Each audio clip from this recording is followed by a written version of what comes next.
The top 5 most wicket-taking bowlers in the ICC Cricket World Cup are: Number 5. Mitchell Starc, the Australian fast bowler who took 52 wickets in 20 World Cup matches. Number 4. Wasim Akram, Pakistani all-rounder who is widely regarded as one of the greatest bowlers of all time. Akram was known for his pace, swing, and reverse swing, and he took 55 wickets in 38 World Cup matches. Number 3. Lasith Malinga, Sri Lankan fast bowler who is known for his slinging action and his ability to bowl Yorkers.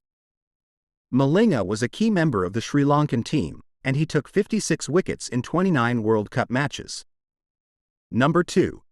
Muttiah Muralitharan, Sri Lankan off-spinner who is the highest wicket-taker in Test and ODI history. Muralitharan was known for his doosra, a delivery that turned away from right-handed batsmen, and he took 68 wickets in 40 World Cup matches. Number 1.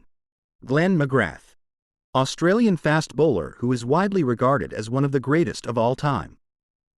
McGrath was known for his accuracy, consistency, and swing, and he took 71 wickets in 39 World Cup matches.